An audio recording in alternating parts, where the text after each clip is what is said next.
केली का नाही नशा? प्रत्येक जण नशा करून तिथं आले, गुलगुत करून आलेले नाही. मानसिक आजार का म्हटले गेलेले याच्या मागचा तरी विचार केला का? केला का विचार? काय याला मानसिक आजार म्हटले गेलेले? केला का विचार केला का? विचार केला कधी कोणी याला मानसिक आजार का म्हटले गेलेले?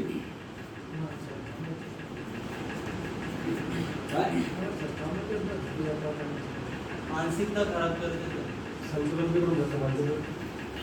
माझ्या बऱ्याच परिणाम माणूस विचार करतो मग अप्लाय करतो, मग आउट करतो, तुम्ही केलं नंतर डायरेक्ट ॲक्शनमध्ये येतो. बरोबर आहे. मानसिक आजार का म्हटले गेलेले? केल्यानंतर समोर आई आहे, बहीण आहे, बाप आहे, भाऊ आहे, त्या गोष्टीचं भान असतं का?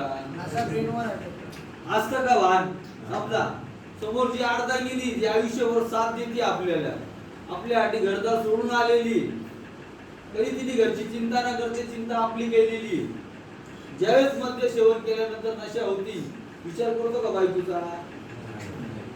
करतो का?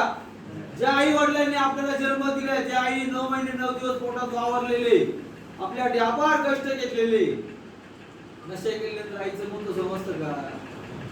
समोर आई आहे, बाप आहे, जो रक्ताचं नातं भाऊ लहानपणापासून मोठं होतं. ज्यावेळेस तू भाऊ नशा करतो तेव्हा समोरच्या भावावर कशा नजरेने बघतो, तेव्हा समजतं का हा भाऊ आहे? समजतं का? त्यामुळं त्याला मानसिक आजार म्हटले गेलेले. कारण मानसिक मनस्थिती स्टेबल नसते ना माणसाची. असती का? चांगलं आणि वाईट या गोष्टीची भावना नष्ट झालेली असते. त्यामुळे हा मानसिक आजार आहे.